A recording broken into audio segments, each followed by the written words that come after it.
Los Angeles, I'm and most Hollywood nights.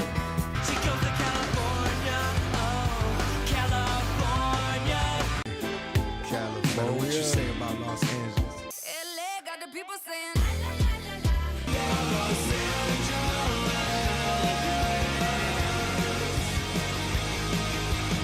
You're listening to Corner of the Galaxy on cornerofthegalaxy.com.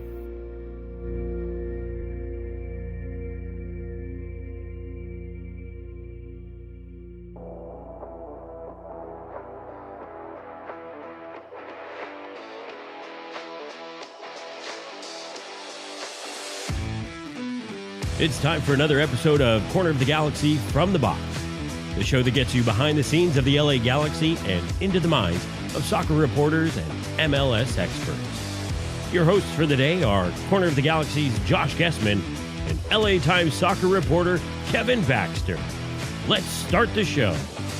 Hello, everybody, and welcome to Corner of the Galaxy from the Box on cornerofthegalaxy.com. I'm your host, Josh Guesman, coming to you on a Monday, February 5th. LA Galaxy get through a preseason game with St. Louis, lose that game 2-1. We're going to talk about the specifics of that game, what we saw, what we learned, what we need to see as the team heads off for Coachella. They're off to Coachella on Tuesday, so if you're listening to this podcast on Tuesday, maybe you're on the LA Galaxy bus headed out to Coachella. Do you think they take a bus? Do you think they take a plane? Good questions. We should always answer those. We're also going to talk a little bit about the rumors and the confusing landscape it has suddenly turned into. And then we're going to get you ready for some of the stuff that's coming up with Coachella and all that fun stuff. All right, that's what we got. To help us do that today, we're happy to have him back. It's Mr. Kevin the Panda Baxter. Kev, how you doing, bud? Hey, I think they're going to take an arc. Yeah, an arc. But I might need to take. I need a raft of some sort. I think most people in Southern California do, because it's been raining 40 days and 40 nights. It feels like. Well, 40 days and 40 nights worth of rain. Maybe it didn't take that long to fall. Yeah, it might be 40 years worth of rain at this point, which we've been getting over the last couple of years. But, I mean, how are you doing, sir? I am bone dry here in McAllen, Texas, right on the border with Reynosa, Mexico.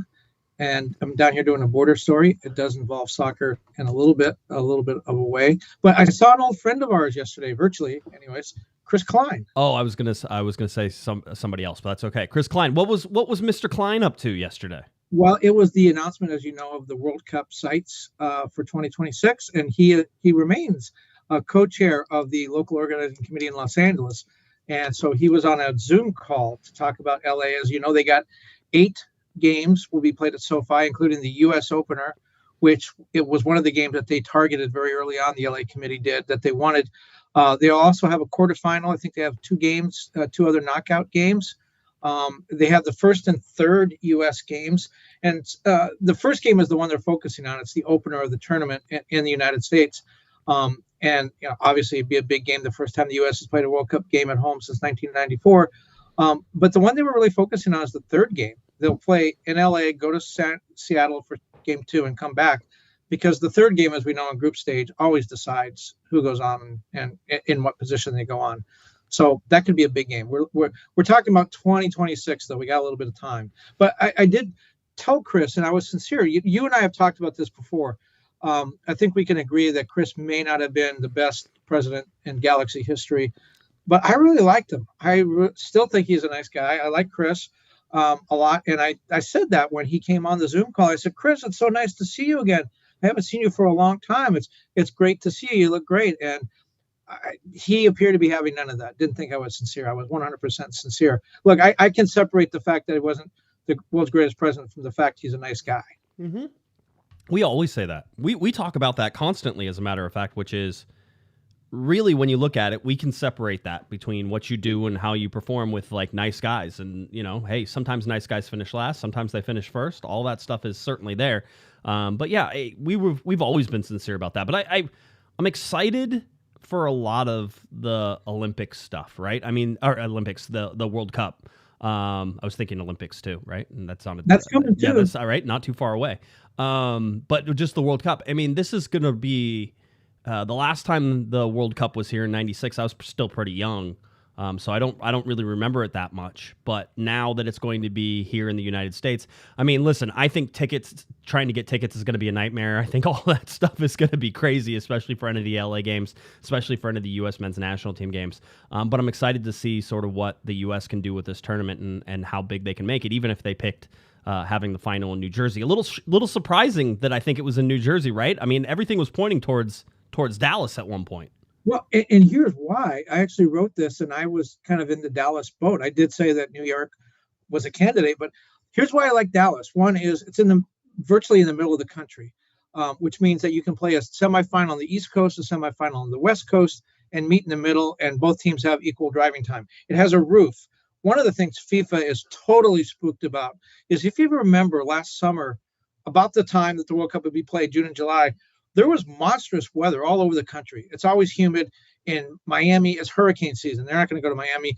But up and down the East Coast, there were there were torrential rainstorms. There was a lot of heat, humidity. And I think FIFA looked at that and said, what are we going to do if there's a torrential rainstorm on the day of the World Cup final? We're going to play it on Monday. We're going to cancel it. It's the World Cup final. So I really thought they were going to take the safe out and go to Arlington, or maybe SoFi, which has a roof as well. They're not going to go to Mercedes-Benz, I didn't think, but they might have gone to Dallas, again, positioned in the middle of the country, more or less, in the central time zone, with a roof. But they didn't do that. They're going to go to New York, and I think they're rolling the dice a little bit because, if storm comes in, that's an exposed stadium, right? And it has the same problems as SoFi, and 8 of the 16 venues for the World Cup have artificial turf, which means they're going to have to put some sort of turf in there. Right. So I was a little bit surprised to see they did that. Kevin Demoff, who's the CEO of the LA Rams, which runs the stadium SoFi, he came on the Zoom call and said, SoFi now is going to have the World Cup in 2026 and the Super Bowl in 2027, and the Olympics will be there in 2028. No stadium's ever done that. Well, not really. The Rose Bowl did it. Rose Bowl's had Super Bowls, has Olympics, and has World Cups. In fact, it's had 2 World Cups. Right. And it's had, well, I don't know if they had the 36 Olympics there. The Rose Bowl was there, or 32 Olympics. I don't know if they went there, but certainly the Rose Bowl has done Olympics, World Cup, and Super Bowl. So SoFi, the second stadium to do that. Very, very fun paying attention to all that, and that'll be something that we'll get to follow. It'll be interesting to see how MLS obviously bumps during that time, and everybody's counting on that bump and looking at it. Speaking of bumps, Messi, and in multiple ways bumps, Messi not playing and fans booing David Beckham and all sorts of fun stuff. So that's going sideways. But really, it was interesting. Chat room was saying it too. I wanted to sort of point it out. Prices for the LA Galaxy's game against Miami on that first have actually come down a little bit, because there is a little scare that perhaps Messi's injury is worse than first thought. Now, still plenty of time for that to play out, but Messi was not playing because he picked up a knock, so he wasn't going to play in that game. That was that the one in Hong Kong where they where he got booed? And then the Kobe game. I don't believe Vissel Kobe either. Yeah. Well, but they said that they had never had any plans to televise that one, which seems like maybe they did, but then they didn't. And so now things are changing, and there's a whole bunch of money perhaps at stake for Inter Miami for Messi not showing up to some of these places and not playing. This is turning into be quite the fiasco. And because it all leads up to the Galaxy's first game, it's all pertinent here as that team sort of, I don't know, stumbles forward a little bit. It is the most MLS thing of all time, because MLS has Messi, this valuable property. They decide they're going to market the heck out of it. They're going to go all over the world. They're going to play in Saudi Arabia. He's going to play against Ronaldo. Well, Messi plays the last 7 minutes. Ronaldo doesn't even suit up because he says he has an injury. Someone spent millions and millions and tens of millions of dollars to put that game on Saudi Arabia, and it was a farce. Then they go to the Far East. They're going to play there. MLS didn't need to do this. They did this because Inter Miami had Messi. Apple TV wanted to stream these games. They thought they were going to get great ratings. What happened? Messi, not really in midseason form, gets a tweak, can't play, may miss we don't know, could miss the start of the season. If you remember when the Galaxy had Beckham, they used to do a lot of these international tours, but my recollection is they always did them after the season. There you go. Yeah. I mean, technically speaking, they did do like a little bit of a tour with Robbie Keane whenever he took him to Ireland, right? Yeah. And that was a preseason tournament like in Ireland. At the end of the preseason. I mean, this was, Messi's played 2 games, didn't score, and then goes over to Saudi Arabia. And the other thing is Ireland and Saudi Arabia and Asia. It's a little bit different. I just think MLS really totally bullocks this thing up. And it's possible, we don't know the extent of the injury, that maybe they got it in time. But could you imagine if Messi missed significant time or couldn't play for Argentina in World Cup qualifiers in March because of this? This is, I just think it's an unforced error on MLS's part. And by the way, one of the things, the NWSL has always sort of followed MLS, sort of used them as the model of scheduling and other things. MLS announced recently that they will have a international break during the Olympics because so many of the women will be playing for their Olympic teams. It makes sense, but MLS doesn't break. It breaks for a short period of the World Cup. Doesn't break for a lot of other international tournaments where players have to go away.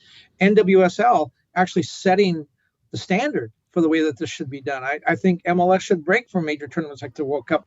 They did. I think they have to in 2026. You can't have a game at Children's Mercy Park while a World Cup game is going on down the road, at Arrowhead. It's tough. Mean, that's ridiculous. Yeah, it's gonna be tough for sure. Yeah, that doesn't. So I think they will break for that, but remember, NWSL did it first. There you go. Well, let's get you ready here, and obviously the Galaxy have a preseason game, and the whole thing that sort of is brought into very stark contrast here is that the LA Galaxy will be traveling out to Coachella on Tuesday. Again, I imagine they're taking a bus. I don't actually know if it'd be fun to fly, but probably not the way you need to do it. But they'll be floating out there. Maybe they'll take a boat, as you said. They can swim. They could swim all the way out there. But they'll be headed out to Coachella. The thing that really puts everything for me into stark contrast is this, that the Galaxy have 4 games in Coachella, right? 4 games now. They have a Wednesday game coming up, a Sunday game, a Wednesday game, a Sunday game, right? That's it. And then the LA Galaxy are supposed to be ready to play Messi and friends. I'll tell you right now that from the look of what Messi and friends have gone through, what Miami has gone through, I'd say they're definitely more ready to play than the LA Galaxy, who have played, a behind closed doors preseason game against San Jose, and now in front of people game against St. Louis. You just hope that everything ramps up here quickly, but it feels like all of a sudden we're in February. It's February 5th. It's 20 days until the LA Galaxy face off against Inter Miami at Dignity Health Sports Park. Watch the game against St. Louis and tell me that you think that team is anywhere near ready. And it's still the beginning of preseason. I get that. You still have a month, basically, 20 days. So you get your 4 weeks in there, right, more or less. But that's gonna go away really fast, Kevin. This seems like everything's approaching very rapidly. You look at the roster and where it's at. I don't think anybody's panicked. I don't think anybody should look at the result over the weekend and say, "Oh, well, this team's screwed." But at the same time, you can't look at that game and say that the Galaxy are anywhere near getting ready to play Inter Miami on February 25th. Well, once again, we're in this situation. It seems like it's every year. We're 3 weeks into preseason.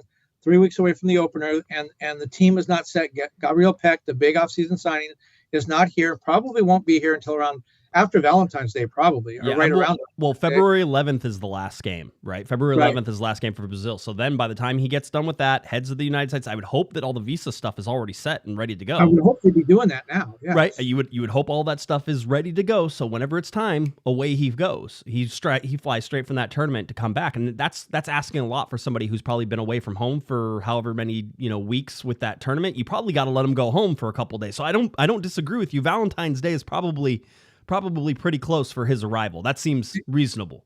And to get that visa, I do think he has to present himself somewhere at some embassy or consulate somewhere. So they could have all the paperwork done, and he still needs to go somewhere.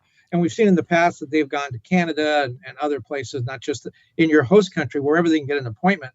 So he may have to make an international trip from Brazil somewhere else. Again, the big piece is not here. When you look at the offseason, they've added Gabriel Peck, who's not here, Amani, who is here and played, I thought, pretty well against St. Louis, John Nelson, John McCarthy. That's kind of it. If they don't get Paintsil, is this offseason a failure? Because we heard about the 2 wingers and they really haven't done that much aside from Gabriel Peck and then all this talk about Paintsil. Is it a failure? No, because I think that they're going to eventually get somebody in. Is it a failure for timing? Maybe. I know that there's a lot of emphasis on the first 10 games because people don't want to see the Galaxy start the way they did. And I think for mental reasons, right, for the mental aspect of the game, it's important for the Galaxy to show, that they're not that team of last year, right? So I think getting out to a decent start is something that they're looking at. Don't overemphasize the first 10 games, just like Greg Vanney trying to overemphasize the last 10 games, right? It's like there's still going to be plenty of time to play in that, and the schedule is difficult. We've gone over the schedule with the LA Galaxy in the first 10 games. Just try not to suck, all right? That's really what you're trying to do in the first 10 games right now, and especially if you're still building it out. But you can't say that the Galaxy should just stop building, right? They have to continue doing whatever they're doing. It doesn't matter. And if they're not comfortable, I'm better with them not being comfortable with the people that they have, the people that they don't have, and saying, this is how we'll start and we'll fill it in because we're eventually going to find the guys that we really want, that we really want to get comfortable with. Then that'll come in, and that has a better long-term benefit than trying to rush anything in. And I don't think they're going to rush. I just, from talking with Will, from talking with how they've sort of set this up, they're not going to rush this. This is not going to be, they would rather not have everybody in than try to rush a signing or do something that's not going to benefit them long term. Well, I like the way Will Kuntz went into the offseason, approached the offseason. He went big. You could have said, oh, hey, it's my first time. I'm going to be conservative. I'm going to get a little bit done. I'm going to show people I'm doing things. He went big. He got Gabriel Peck, the guy that he wanted. He threw $12 million at Sosa. Remember, Peck cost $10 million. It's the most expensive transfer in history. And possibly $12.5 million. There's rumors that popped up just recently that the LA Galaxy were going after Sosa again, which, by the way, if that is true and you recycle that, I love that move, right? Which is, hey, you're not getting any money, see you later. And then you go away and you're like, $12.5 million, and then either you take that or we're done, and then you walk away again. Like, it doesn't have to be a long phone call. You call up and say all the same stuff we already talked about. $12.5 million. Does that get it done? Or what are we doing here? Well, unless the team comes back and says, oh, they came back to us because they're desperate, so we're going to ask for 13 or 14. But my point was that I like the fact that he went big, and if he falls a little bit short, he went out with his guns blazing. The Paintsil thing, we don't know where that is. If he doesn't get it done, we do know an important advancement in that story. I don't know if our listeners know this. Paintsil or Sosa? Paintsil. This is huge, Kevin. Huge, like massive ramifications off the windows. Like, this is, when you hear this, you will be headed to Spotify. Joseph Paintsil, or JP as he likes to be known. And the reason I know he likes to be known called JP is in the intro to his song that he just released on Spotify. All right. He says it's JP, right? And then he writes this Lover's Lament song. It's, I don't know what it is. Bottom line is, if he comes to the LA Galaxy, I think Galaxy fans love it. If he doesn't come to they're going to hate it. It's going to be one of those. But he released a single. Kevin, tell me that you can't sell that guy on coming to Los Angeles. Weren't the Grammys just here like last night? Yeah. You know? So he's like Ghana's Taylor Swift. Yeah, exactly that. That's exactly what I was going to say. Yes, I accept. Well, it's a love song, but when you talk about, and Vanney does talk about the last 10 games being the most important. He says the season starts with the last 10 games, and I get what he's talking about. That it's so many teams go to the playoffs. When you get to the playoffs, the idea isn't just to get there; it's to do something when you get there. And the teams that are building momentum going into the postseason tend to do the best. And so Greg Vanney is saying two things. He's saying, if we do well in our last 10 games, we'll get into the playoffs because it's easy to get into the playoffs. And when we get there, we'll be riding this momentum. But the first 10 games also count. And the Galaxy got off to a terrible start last year and didn't make the playoffs. So it doesn't matter how well you do in the last 10 games. If you start really poorly and you don't get in the playoffs, the last 10 games don't mean anything. But there's another reason why I think a fast start. It doesn't have to be blazing, but it's important because I think right now the Galaxy with the supporters are in a little bit of a honeymoon period with this new front office. Right. Karofsky's gone, Klein's gone, Kuntz is in, doing some good things. They bought some players in. Greg Vanney in the last year of his contract seems to have had a lot of things taken off his plate so he can concentrate on coaching. The first preseason game that fans could go to, 12,553 people. Yep. That's a really good attendance. I think the supporters are excited. I think, again, there is this honeymoon period where they're saying to the Galaxy, okay, we're going to give this to you. Let's have a fresh start. There's new people in. The guys we wanted out are out. You listen to the supporters. We're here for you now. Let's go forward this way. If they get off to a poor start again, I think a lot of that. Yeah, a lot of that goes right into the dumpster. They're giving the new regime a chance, but it's not an endless font of patience. And Miriam Swanson in the Southern California News Group, the Daily News, Orange County Register et al., wrote a really good column at the height of the supporter boycott last year, where she said, hey, if you're the Galaxy, don't complain about this. This is a good thing that fans care enough to hold your feet to the fire, that they just don't come out, pay, buy their ticket, have a beer, watch the game, and go home. They care. The supporters of the LA Galaxy care.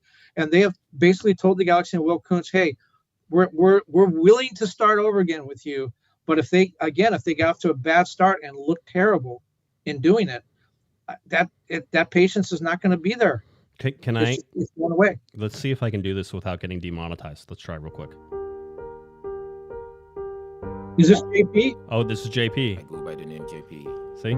It's all about love. All right. Anyway, I'm not getting demonetized for that. Just to let you know, there is another turn with Paintsil that hasn't exactly been. Did he play the piano, by the way, on that? The picture shows him at the piano. Right? I know. It is. It's him at the piano. I will say this. There does seem to be some complicating factors around that transfer now. Both of the wingers that could have been one that were starters, and I think that we're also playing around with Paintsil as well. Two of those guys have gotten hurt, and now the guys who they were going to use as depth, which were going to be younger players that they could bring up to sort of fill in behind JP there, now they're going to probably be used to fill in behind the guys who got injured. So it's a more complicated arithmetic there in Genk than it was. Because before it was sort of like, oh, we could probably afford to lose them. Remember, transfer window's closed there, so you're just going to sell and you're not going to be able to replace. So I think that throws a wrinkle in it. There's been a lot of little rumors popping up that the Galaxy possibly out there. Haven't been able to verify any of them, so you're not going to get any updates on those right now. I'll keep trying through the week and see what we have. But we will also have, Kevin, before we get too far away, a big show coming up on February 11th, right? Because on February 11th, the LA Galaxy have been kind enough, Kevin, to open for us at Coachella. Basically, they have a headliner and then they have the opening act. The LA Galaxy versus Austin FC will kick off at 10 a.m. And of course, 10 a.m., clearly an opening act whenever you think about the timing and all that. So the Galaxy and Austin will play at 10 a.m. and around 12, that game will be over, and around 12:10, 12:15, Corner of the Galaxy will take the main stage at Coachella. Well, at least a stage. No, probably not even a stage, just behind a tent. We'll take the tent. And then we'll do a live show from there. We're expecting some good guests there, front office, coaches, all that sort of fun stuff. So we want you to be there. Make sure you get your tickets February 11th at Coachella Valley Invitational. That's where you want to be. And then go see that game, the LA Galaxy versus Austin FC at 10. And then at about 12:15, we're going to get a live show direct from Coachella, playing live, one night only, Corner of the Galaxy at Coachella. So we hope to see you out there. Let's not tip our hand too much on the guests, but I'm just saying, I'm not saying Taylor Swift won't be there. I may be saying there's no other football on Sunday that you need to worry about. This is the only event on Sunday. Don't you dare. JP going to show up and play the piano, right? That would be awesome. Perfect. See, I think there's a lot of ways to really get that guy over. So anyway, we'll continue to watch that. Let's talk about this game. By the way, let me give you your location. If you look on the southeast corner, right below field number 1, in the little corner, it says Corner of the Galaxy, February 11th only. There's a little tent right there. That's where we're going to be. So you're going to get done with that game, and then you're going to come over, and you're going to surround the tent. I don't think there'll be chairs. Standing room only, as is usually when we play our shows, standing room only. The mosh pit up front. Kevin will probably go stage diving. All that fun stuff will be there for you at Corner of the Galaxy. So please join us there. We can't wait. We're excited. We have some good guests. We're going to give you a good show, and we're going to get to talk about the LA Galaxy right after they play against Austin FC. And so we're excited about it, and we hope that you're excited about it too. Could you imagine if I went stage diving and if I landed on somebody, I'd kill him? You're a tiny little waif of a thing, quite honestly. I'm not concerned. Between you and Eric's definitely taller than you. You just comb your hair back so it stands up. He was not on a box. By the way, we'll be under the blimp. The blimp will be circling. The Goodyear blimp will be circling above us. It'll say Josh and Kevin out. That's what it'll be saying. So by the anyway, way, that game is at 10 o'clock, as you mentioned. The Galaxy, as you said before, it's played 4 times at Coachella: 11 a.m., 10 a.m., 12 p.m., and 10 a.m.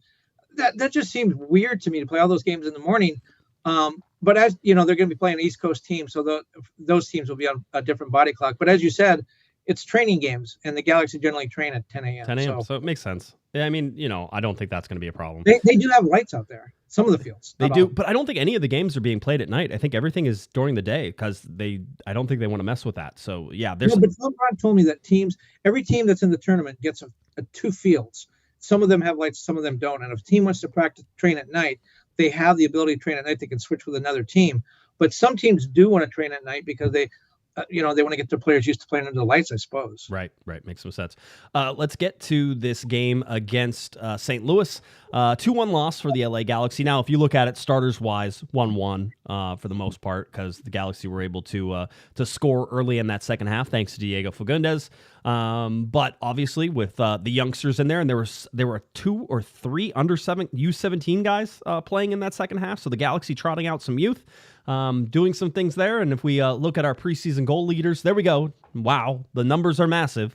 That's Miguel Berry and Diego Fagundez right there, 1 and 1 for the LA Galaxy. So 2 goals scored so far, 3 goals allowed by the LA Galaxy so far. So 3-2 currently as it stands.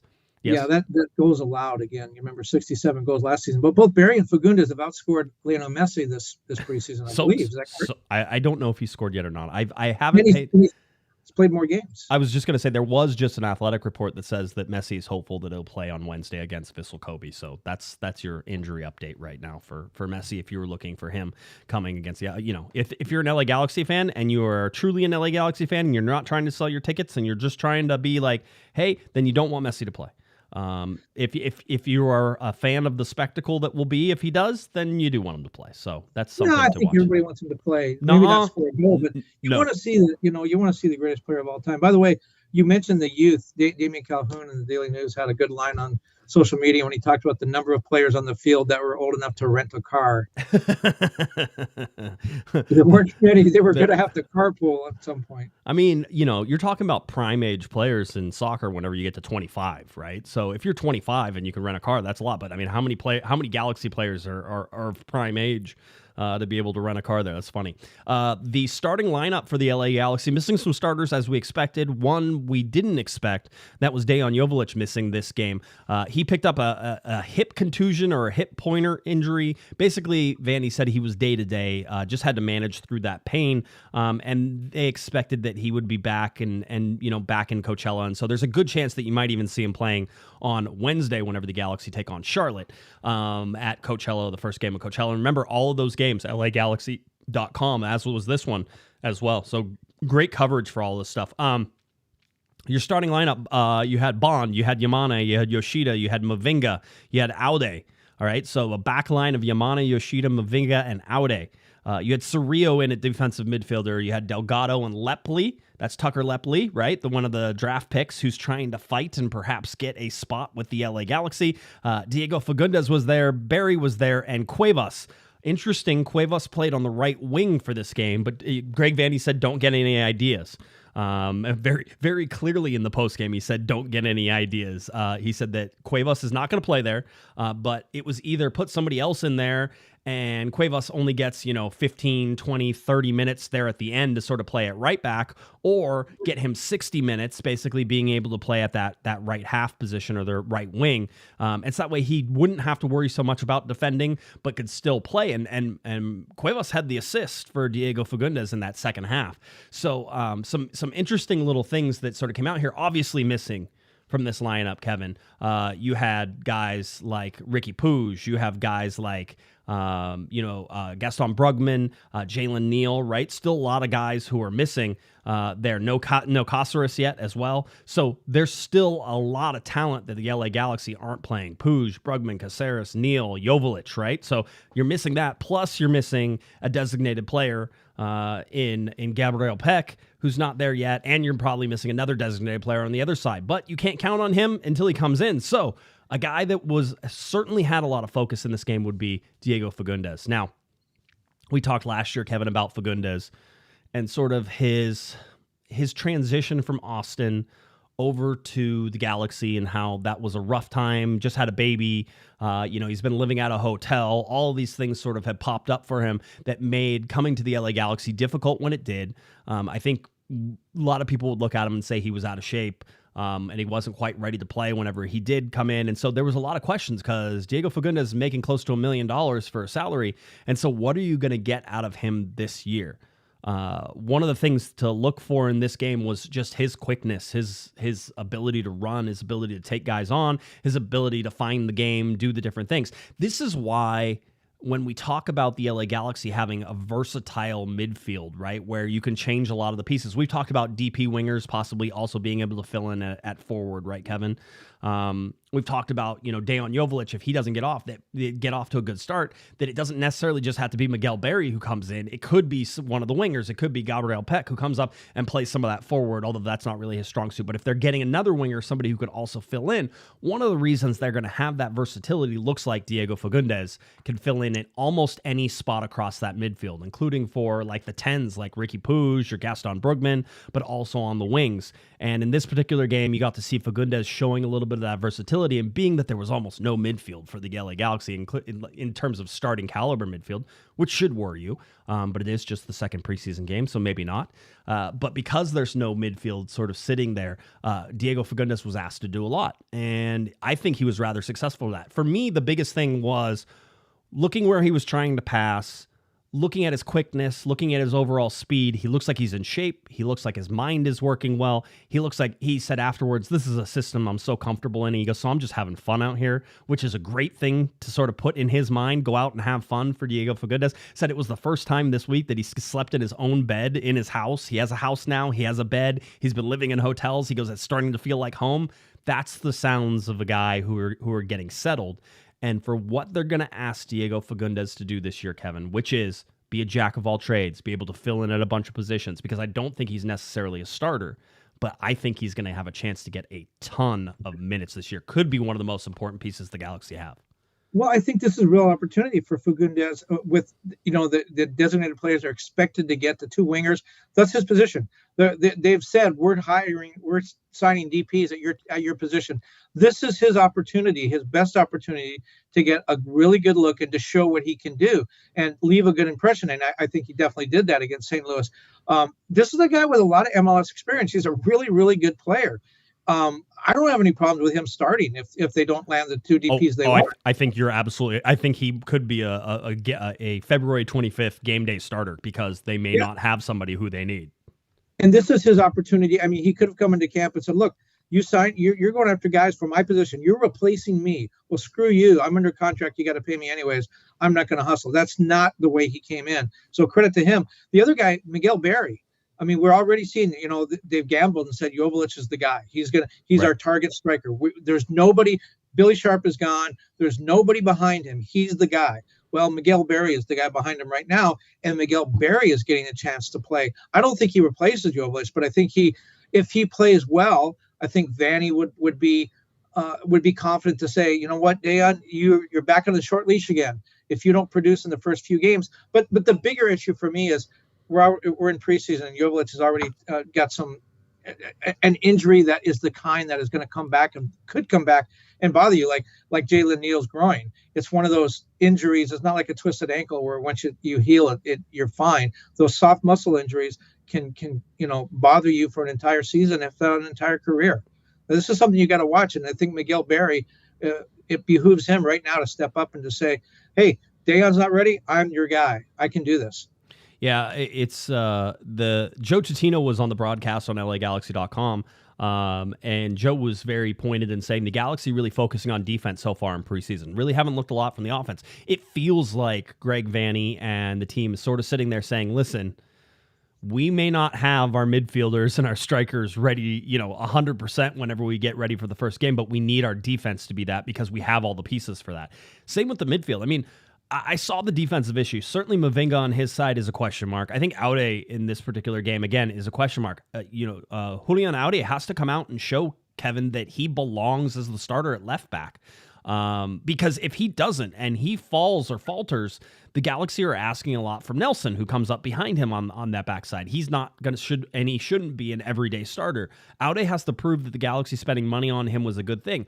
He needs to increase that physicality. He needs to be able to figure out how to get forward, but also stay back. And then he has to find a partnership that works for him as well, because you have Chris Mavinga in there. And I'll say that from everything I've seen so far, Chris Mavinga is a horrible partner to have next to you, because he's going to run you out of position. He's going to run himself out of position. He's going to ask you to cover his space. And when you look at somebody who's as adept as Maya Yoshida is at understanding the game, Mavinga's going to frustrate Yoshida if that continues. And so you could, it's so funny because you look at the left side and you see, it's almost why I was like, hey, maybe you should move Maya Yoshida over to the left center back and move Mavinga over, because then pairing Mavinga between Yoshida and Yamane, those are two experienced players. And so then maybe he has cover on both sides, and then you give out a cover from Yoshida as well. But I will say that putting, as I think rightfully so, putting Yoshida and Yamane on the same side, at least in the St. Louis game, St. Louis didn't want any part of that. They didn't want that right side. They wanted the other side. They went after Aude and Mavinga, and that's where they attacked. And so, yeah, there was some emergency defending in there. The goal that was scored was off of a set piece, and the Galaxy were struggling to sort of maintain control, and they were fouling a lot, and the second ball came back out, and whenever that ball came back out, it was sort of half volleyed into the corner. I don't know if Bond even saw it, and there was a guy who might have been in the way, but it probably wasn't close enough to actually call offside, but it was at least borderline, and Bond has to sell it. And you talk about another thing that sort of looks. So I said going into this, Kevin, look at the defense, because the defense is mostly complete outside of a starting center back who I think is either Caceres or Neal instead of Mavinga. That's going to be your starting lineup whenever it comes to Miami. Look at the goalkeeping. Who started this game? Jonathan Bond. Is Greg Vanney signaling that there is, still a number one with Bond? And maybe it's his spot until he loses it, right? You had John McCarthy who come in. Mitrovic didn't dress because he played the game before. And so Vanney is rotating all three keepers. So you probably shouldn't look at which ones get which. But whenever they had quote unquote first team minutes, it went with Jonathan Bond right now. Well, is Vanney showcasing Jonathan Bond in advance of a potential trade? Somebody said that, and I was like, absolutely could be possible. Wouldn't doubt it, right? Like, hey, he's still our number one guy. Anybody want him? It's almost like, hey, you're dangling him out there with the hook on. I get that. But at the same time, you can't tell me that you would be even remotely surprised if Jonathan Bond was the starter whenever Miami came to town. No, but I also think you don't start the season with these three guys on your roster. I just think that's too much talent and probably too much money. We don't know what McCarthy's getting yet, but probably too much money to be invested at goalkeeper. I think one of them has to go. I don't know that there is a ton of money invested in McCarthy. I don't know that there's a ton of, at least last year, Mitrovic was basically league minimum. You had McCarthy, who I think was only on like $115,000, $120,000 a year, so he wasn't expensive. Even if he got a raise to 200, though, it's like, or 250, that still doesn't seem like it's a ton of money to sort of. And by the way, every team has three goalkeepers on it, right? Every senior team has three. It's just usually that third goalkeeper is the guy who goes down and plays with G2. So they always have to get that. By the way, I want to get to some super chats because I've been missing them. John says, $10 super chat. My wife wanted me to thank you for getting me out of her hair for an hour each Monday and Thursday night since 2009. That's good, John. We appreciate that. I just worry that perhaps your hair also got off your head there, like me, from all those years too. So, thank you for that super chat, and tell your wife to give you back the hair that she took from you. Steven says, $5 super chat. Think Coots is waiting to sign a player in the Asian Cup after it's over. They said that they had multiple Japanese right backs on their list. I just wonder what they're sort of looking at in terms of timelines and all that stuff. I don't have any specific information that says that they're looking for an Asian Cup participant. So I don't know that I have any information on that. And then a $5 super chat from Raphael. Thank you, Raphael. We appreciate that as well. So you have Bond, you have the defense, right? Again, for me, Aude not physical enough. Mavinga out of position too much. The Galaxy fell as a lot of teams did. Remember, St. Louis was the best team in the Western Conference last year, but the LA Galaxy fell for the trap, right? The high pressure trap. I think a lot of people are sort of singling out Tucker Lepley as somebody who played well, especially for a guy who's battling to try to be on the first team.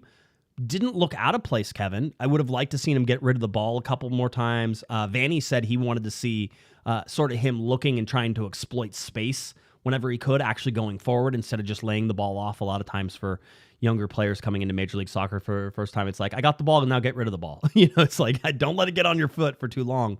But I think Vanny was also talking about, the press is one thing. Obviously, the Galaxy are a possession-based team, Kevin. We've talked about that. But Vanny, as he has over the years, said we don't always have to be possession-based. If we're getting high-pressed, look for balls over the top. Look for finding guys in behind, because when you do that, you make the team respect the space, and when they respect the space, that kills the high press. And so I think St. Louis was successful with that. I think the Galaxy, once they looked to be a little more dangerous, especially early in that second half, with Fagundez getting on the end of a Cuevas cross that Lepli had something to do with. Fagundez actually, I think, intercepted the ball and then fed it out to Lepli, and Lepli over to Cuevas, and Cuevas with that one touch. Cuevas, I think, has had a couple passes that have sort of been that way. And Fagundez got there and scored on it. So, for me, again, there's some good things. There's some bad things. There's some things that are clearly not set. I don't know what we make of any of that in the end of it. This is a preseason game. It's really hard to make. There's going to be lots of people who want to draw conclusions. I see them in the chat room. I see them in the Discord. Oh, the Galaxy still suck, blah, blah, blah, the whole deal. Just wait. This is the second game of the preseason. I'm not saying you can't see trends, but as I once asked Dave Sarakin about warming up before a game, hey, Dave, do you know if the team is going to be good whenever they warm up? And then he goes, absolutely not. Never have any clue. He goes, same with preseason. No clue. He goes, sometimes you have a preseason that's horrible and you're like, wow, these guys really can't play. And then they go out there and they play great. He goes, sometimes you have a great preseason and then you start off real slow. He goes, there's no way that you know whether warming up for a game or in preseason what it is. You're just trying to see more or less individuals and how those individuals fit into an overall whole. So for this game against St. Louis, mission accomplished. And I know people are going to be like, how can you say that? Mission accomplished. People got minutes. People got time. There was an intensity to the match. It was as good of a preseason game as you could have asked for. It meant something. And nobody got hurt. That's a big one too. You're right about the preseason, because I would anticipate a good coach like Greg Vanny goes into these games and said, I want to try this. I want to see if this guy can do this. I want to see if this formation works. I want to see if this approach works. And he's not going to tell us afterwards, look, we were trying to do this and it didn't work, because then he's telling every team in the league, don't expect to see that in the regular season. So he's going to try some things. He's going to experiment, and he's not going to tell us which ones were experiments and which ones are fine tuning for the regular season. Because he doesn't want to tip his hand. So yeah, it's like a baseball spring training game. Clayton Kershaw goes 3 innings and the bullpen gets lit up. That doesn't mean that's how they're going to do it in the regular season. Yeah, it's an interesting one for sure.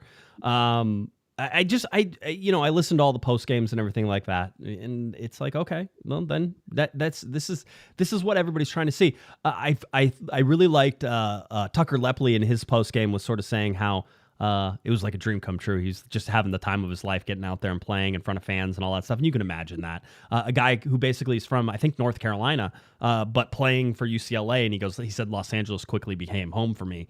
And so that's the biggest crowd he's ever played in front of. 12,500 is a pretty big college, attendance. So it may have been. I would say this about Lepli. I still think it's a long way to go for him to even think about getting first team minutes. But if he plays and continues to impress, and listen, I was impressed that he wasn't overrun in a game full of professional players, right? This is still preseason. I don't expect that was anywhere near 100% for any of those guys. But you want to see if he's out of place, and he didn't look out of place. So I like that. Quite honestly, some of the U17s they played out there, they were talking about Harbor Miller and some of the other guys who sort of came in, but those kids also looked fairly good. John McCarthy came in, Eric Zavaleta came in, Harbor Miller came in at halftime. Yamane only went 45 minutes, so they're still sort of bringing him along. You had Ravino and Villapando and Arnold and Parente and Ramos Jr. And then Johnny Nelson was in there at left back. And then Aaron Bebo was in there for Miguel Gary. Again, a lot of young talent out there. So very good. And by the way, John in our chat room, who just gave us our $10 super chat, it's his birthday here. He's turning 50 in just a matter of hours. Wow. So very good. 50. Hey, you know who wasn't on there is for Furkanets. No Furkanets, no Johnny Perez. Yeah. Yep. What's going on with Furkanets? Because he played. he played against San Jose, so he was in there recently. So it may have just been rotational. You don't know, and without asking Greg Vanney about every single individual person, you don't know. But wait, let's see how the rest of the preseason sort of fills out. He's in a weird position in that he's been around forever, but he's still really young. I mean, he signed so young. He signed in high school, and he's just been around for the Galaxy forever. And you think, wow, when is this guy going to mature? And if you had signed him out of college, he'd probably still be an underclassman. So, it's like, don't panic too soon. But at the same token, he has been around. He knows the system. It might be time for him to get some minutes. Isn't it weird, though? And I was sort of thinking about this with Lepley, because Lepley still, I think, had a year left on his college contract, right? And so Lepley comes in and college, not contract, but college career.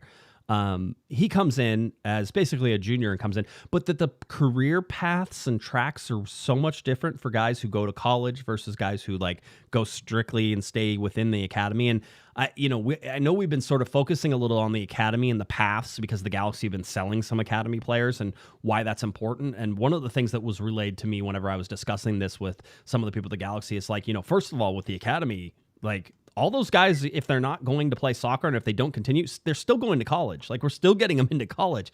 There's still that college track that runs parallel to a lot of the pro tracks, but is clearly not as advanced as the pro track. So you get somebody like Lepley, who I think is maybe 22 or 21, right? You get him in there, and it's sort of like you're seeing him, but really it's sort of almost a delayed progression. But that doesn't mean anything because everybody sort of develops at their own rate. So just because a guy comes out of college doesn't mean that they can't be successful in Major League Soccer.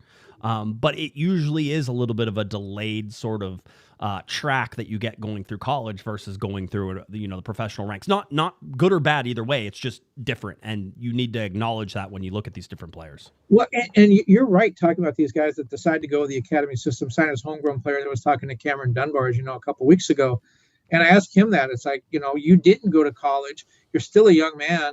If the soccer thing doesn't work out, can you go back to college? He goes, I'm going right now. That was part of the deal. I was going to go to the Galaxy Academy. I was going to sign as a homegrown player, but I was going to take college courses online or in my own time, whatever. So he's really close to getting his degree. And by the way, speaking of Galaxy alumni, Ethan Zubek scored in his first game for Orange County. In their first preseason. Exciting. So there you go. All right. Very good. Yeah, that's what I got from the preseason. I agree. I acknowledge the crowd. I acknowledge that. I acknowledge the fact that the Galaxy are putting every preseason game on LAGalaxy.com. There's actually games coming up. Again, 4 coming up. Wednesday, February 7th against Charlotte. That is the first game from Coachella, 11 a.m. Pacific time. You can watch that game on LAGalaxy.com. I will see you on LAGalaxy.com. Sunday, February 11th. You're not going to watch it on LAGalaxy.com because you're coming out to be part of our live show. So get out there Sunday, February 11th. But that game, if you don't make it out, also on LAGalaxy.com at 10 a.m. But yes. Corner of the Galaxy will not be on LAGalaxy.com. So no, I think they should, but I have not heard. Should, yeah. I have not heard that yet. Kevin Acevedo, get on that, buddy. I like that. He probably won't listen until tomorrow, so you have to wait until that happens. He's on the bike. Wait, it might not be. It might be a stationary bike tomorrow because 76% chance of rain on Tuesday. That is right. It is still supposed to rain on Tuesday. Wednesday, February 14th, Valentine's Day, New York City FC at the Empire Polo Club against the LA Galaxy, 12 p.m. at LAGalaxy.com. And then the final game of the Coachella Valley Invitational, where Daniel LaRusso will once again fight. Oh, wait, no, that was a different movie. Saturday, February 17th, New York Red Bulls at 10 a.m. Pacific time. I would like to point out, by the way, that Cosmo is doing his deliveries again for Valentine's Day, and you can book those for a fee, I think $150 to $200, but Cosmo will go to the place and will deliver stuff for you.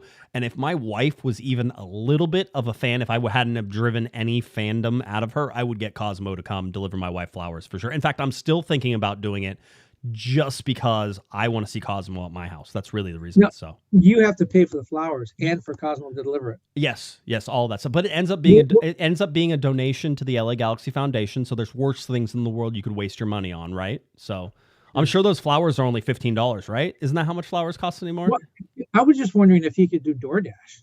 Like if you order a sandwich or a pizza, could Cosmo then go get it and bring it? I don't know if Cosmo's up on the apps. That would be awesome though if Cosmo decided to do DoorDash or something like that. Another reason to order from that app. Yeah, another idea for Kevin Acevedo to pedal his way through on that. Yeah. By the way, it is there is a circle of limitations. Like Cosmo won't go any further than 25 miles, but like I bet I could get I bet I can make that work for me, right? If your girlfriend was an alien, could you get Cosmo to like come out of a cake and like? If my girlfriend was an alien, my wife would be very upset regardless. So well, and speaking of Coachella and the times and everything, just so you know, I looked it up before we started here, and your experience may differ, but 76% chance of rain Tuesday, no games with the Galaxy anyways in Coachella. By Wednesday, it's down to 6%, Saturday, 7%, and Sunday, the day of the Corner of the Galaxy, 1%. God wants to see us there. Yes, I agree. I also think that after all this rain, we deserve sunshine. So I'm going to be out there in probably my shorts and my flip flops. Isn't that what that's not what you normally wear to Coachella? So I'm in. I can't wait for that. So dude, it's the desert in the winter. It's going to be cold. It was warm out there last time. It was like 78 degrees last time I was out there. So yeah, I don't buy that. I lived in Arizona for like 6 years, 7 years. Arizona gets really cold at night. It does, but we're not going to be there at night. We're going to be there at noon. Yeah. So that's what. And I'm remember, saying. no other football games are taking place in any kind of football, tackle or otherwise, on Sunday. It's just the Galaxy and then the Corner of the Galaxy afterwards. That's right. So we got that going on. The Galaxy hyping up Mr. Ricky Puig as well. Ricky Puig now the number 10 for the LA Galaxy. We knew about that. Alex Ruiz told everybody about that. But there it is. Ricky Puig, the official number 10. There was a picture in the wild of the LA Galaxy kit. And then there was this wonderful mock-up done that sort of shows it, I think, the most accurately I have seen so far. So it's all out there. The Galaxy I believe, are going to have a jersey unveiling event as well. I'm still waiting to hear if there's any details or if that's happening 100%. But I believe that that's happening. And so that's going to be something to pay attention to. But I'm very much a fan of the kit. I've already told you I was a fan of the kit, and I will continue to be a fan of this kit. I love the ghost sash that is sort of going on there. It's almost like they're acknowledging the Galaxy have not been the Galaxy of old. So you don't get the sash. You can't have the sash. You have to earn the sash. And so if you play good, then that ghost sash becomes a real sash. That's sort of what I feel. Go back to that. You know what it looks like to me? I don't. It looks like the jersey is really dusty, and someone just took their finger through that area and cleaned this up. That's what they do at the Galaxy Trophy cabinet right now. Real dusty, and go and swipe a finger through there. Ooh. I didn't see that. You did. By the way, the last time they had it, if I remember correctly, the last time they had a Galaxy or a jersey reveal party event, that was the one that went south really quick. Remember, players were supposed to stick around and sign autographs for season ticket members, and they didn't, and everyone took off, and it was a really bad deal. Given the new regime under Will squared, I don't anticipate that happening if there's an event this time. My guess is, again, it's honeymoon time. Right. My guess is it goes really well. Spidey senses say it'll be a good deal. The Galaxy also launching some new merch, and they got Miss Kaylin Kyle, who was visiting from MLS Live to model some of the new jackets and stuff like this. And I'd actually seen a picture of this before she posted it, but this jacket, I believe, was out there and available this weekend. So there's some good looking merch sort of headed your way. I want everybody to be aware of that. And listen, there are lots of reasons to join our Discord.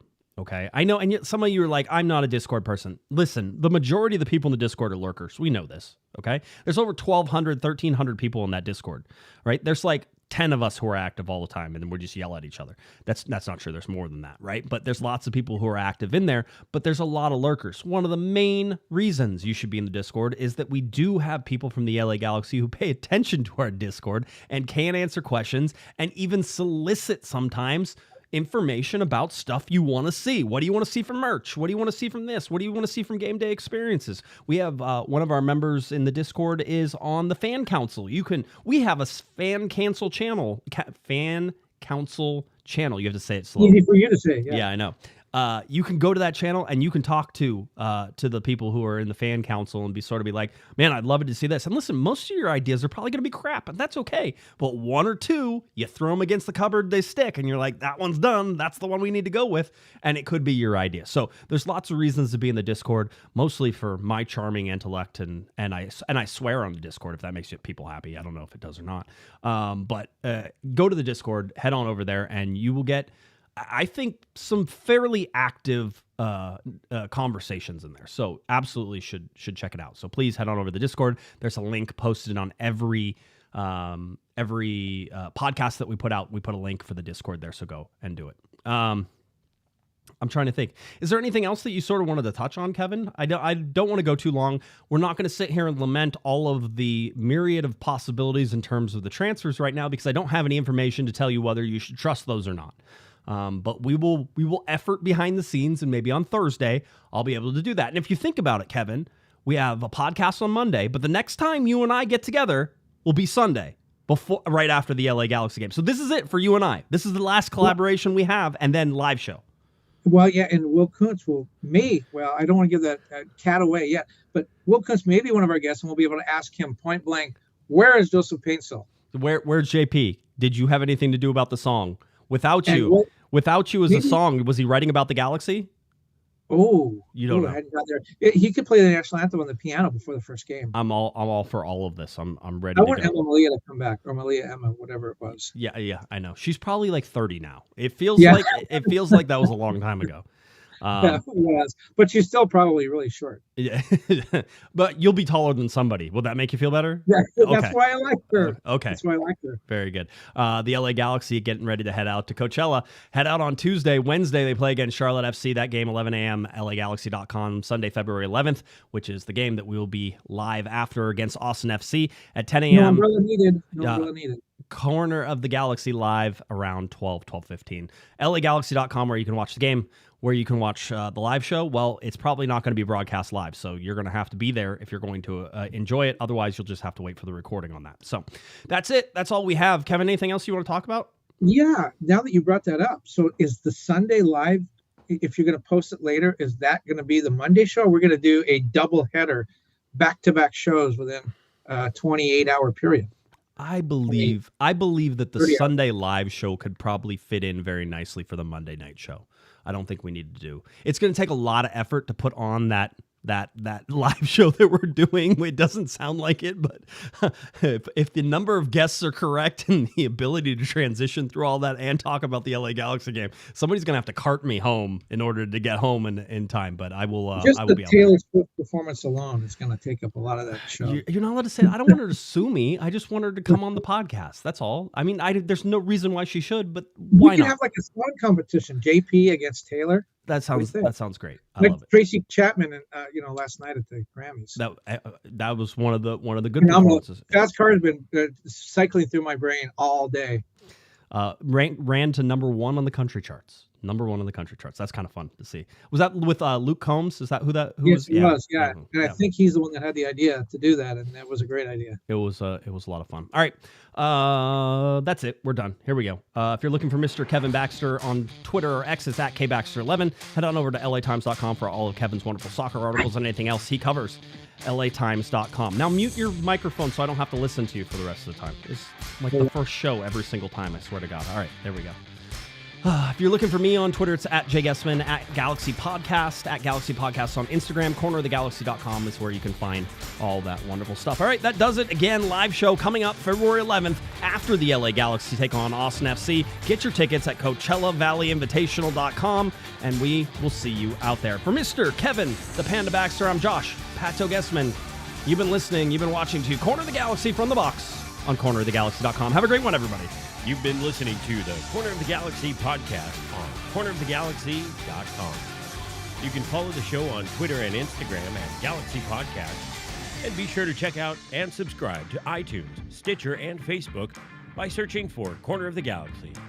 Fans, we thank you for listening, and we ask that you be kind and courteous to your neighbors as you leave the podcast. We thank you for joining us and look forward to seeing you again. Until then, I'm Michael Araujo. And on behalf of the entire Corner of the Galaxy crew, goodbye, everybody.